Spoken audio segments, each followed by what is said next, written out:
نماز تو سندیسہ ہے وصل محبوب کا، محبوب کی چوکھٹ میں حاضری کا ایک موقع ہے جو نماز کے ذریعے سے نصیب ہوتا ہے۔ تو اگر کوئی شخص نماز کو اپنے لیے بوجھ سمجھتا ہے تو پھر وہ محبوب کی ملاقات کی اہمیت کو ہی نہیں جانتا۔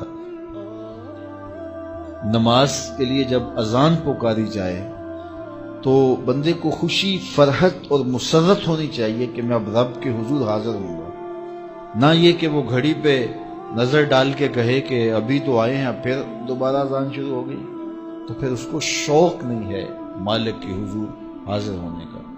حضور علیہ الصلوۃ والسلام تو جب حضرت بلال حبشی کو نماز کے لیے اذان کا کہتے تو یہ ارشاد کرتے، ارحنا یا بلال، بلال اٹھو اور ہمارے دل کو راحت پہنچا دو۔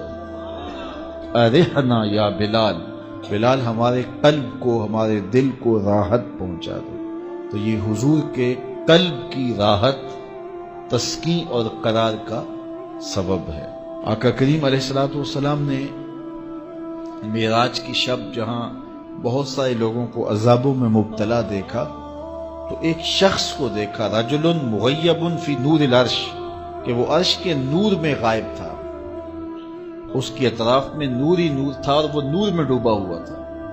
تو پوچھا کہ یہ کون خوش نصیب شخص ہے، کوئی فرشتہ ہے؟ تو جواب آیا فرشتہ نہیں ہے، یہ کوئی پیغمبر ہے، پیغمبر بھی نہیں ہے، تو یہ کون شخص ہے کہ جو انوار الہیہ کے حصار میں ہے اور ہر طرف نور ہی نور پھیلا ہے؟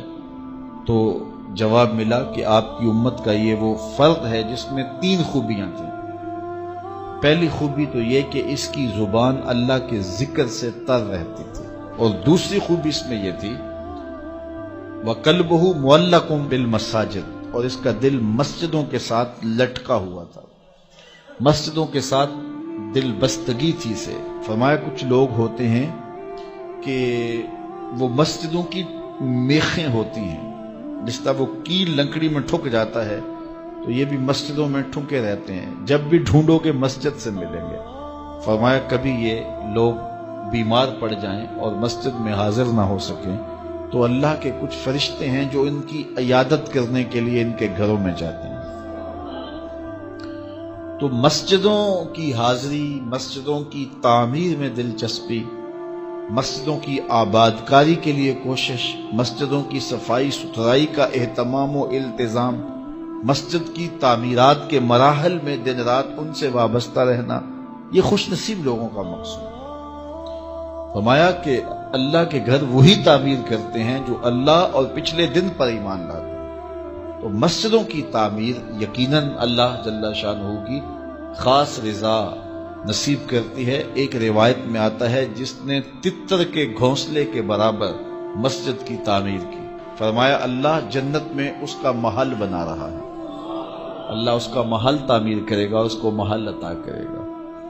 تو یہ تعمیر مسجد یہ خوش نصیب لوگوں کا مقصود ہے۔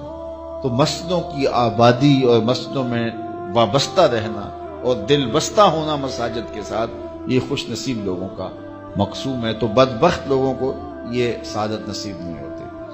اچھا، تیسری بات فرمایا کہ جو اس شخص کی خوبی ہے، یہ آج تک اپنے والد گرامی اور اپنی والدہ ماجدہ کو گالی کا سبب نہیں بنا، یعنی کبھی اس نے کوئی ایسا فعل نہیں کیا کہ لوگوں نے کہا کہ یہ کس ماں باپ کا بیٹا ہے اور لوگوں نے اس کے ماں باپ کو برا کہا ہو اس کی وجہ سے۔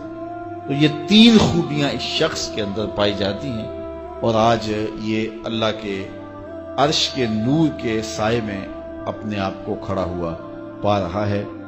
تو جن کے سر نماز سے بوجھل رہیں، مسجد کی حاضری جن کے لیے شوق ہو اور مسجد میں آتے ہی نکلنے کے لیے کوئی راستے ڈھونڈ رہے ہوں، تو انہیں اپنے اندر اترنا چاہیے۔